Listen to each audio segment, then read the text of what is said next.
Welcome to Headlights and Tailpipes, where we interview the folks that own these cars and a fabulous story on how they got them and restored them. Today's interview is about a 1930 Model A and 3 generations of ownership. The story begins with a grandfather purchasing the car in the mid-1940s for $450. It was driven as a second car for several years until it was involved in a minor traffic accident. At that time, it was placed into storage for several years. The story picks up back in 2019, where the father has the vehicle shipped out to Nevada, where his son took the vehicle and decided to restore it for his father for a birthday present when he turned 65. Let's hear their story. Hello, I'm Berg. I just came to live in Las Vegas in the last 2 weeks. My son came and told me we should come to the car show today with our car. It's a 1930 Model A. My dad purchased it after World War II in about 1945 for $400 in Red Wing, Minnesota. My parents took it on their honeymoon in 1946, and it was used as a second car to our family through the 50s. In 1956, the story is my mom was driving the car and parked it on Lake Street in Minneapolis, and somebody hit her left rear fender.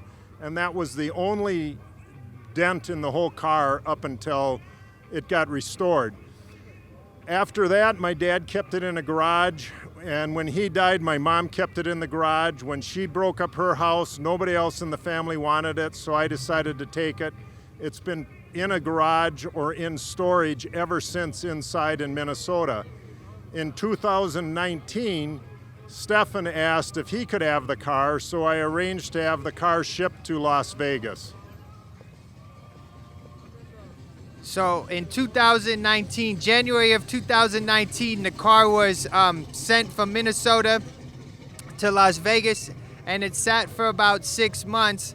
And with the help of my father-in-law, Greg, down at Fairway Chevrolet, and Roger Lee, with Ironworks Speed and Custom out of Bakersfield, California, we restored this car, and it was a surprise birthday present for my dad when he turned 65. So in June of 2019, the car left Las Vegas for its transformation.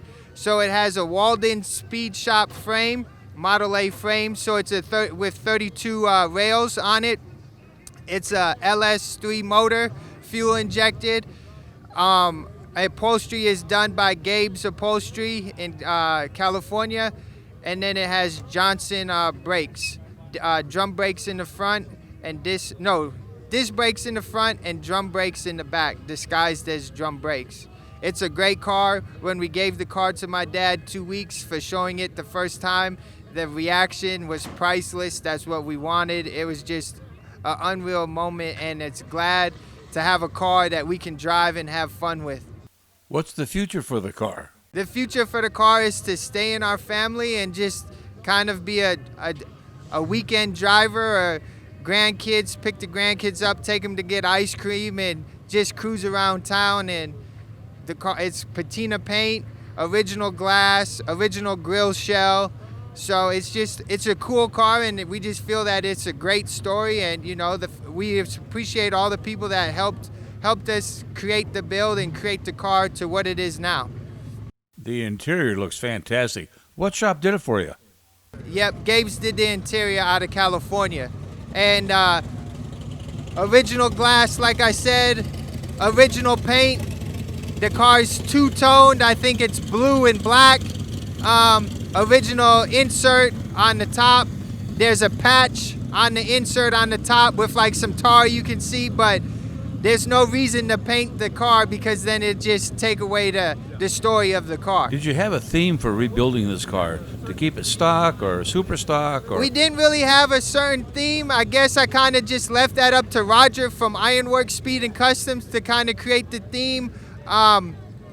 We just didn't really know. We didn't want to put really a Ford engine. My father-in-law is a big Chevy guy, so putting a Ford engine wasn't a question. And so we came up with the LS3, and then during the whole process, since it's on a brand new frame, we couldn't really use the old hood and the side panels for the hood, so it had to be an open air car, and we we're trying to figure out what to do with the air cleaner or the air filter, so we came up with putting this air intake on it.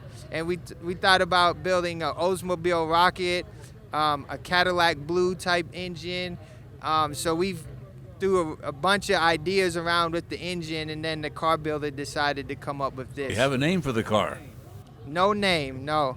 What kind of comments do you get when you're driving down the road? I mean, a lot of people, they like it. They think it's a really cool car, really cool build, well done with the interior, the trunk, how the gas tank's in the trunk along with the battery, and they just feel that it's like a real, I guess, old school kind of just kick-ass look to it. And then a lot of people are shocked that it's original glass and the paint and how it's such a complete car with no rust holes or anything like that. They're just really impressed with the car and just the build itself, the engine, just the look, the stance, everything about the car. People have, given thumbs up or made comments. And when I've been driving it around Las Vegas, I always get people stopping me at red lights, rolling down their window, asking questions, giving me thumbs up, honking, whatever the case may be, to show that they appreciate the build and the car. We appreciate you for giving us the opportunity to share the story about our car. Hopefully you'll come by next Saturday or in the future coming weeks to see our car, and we'll see you on the road.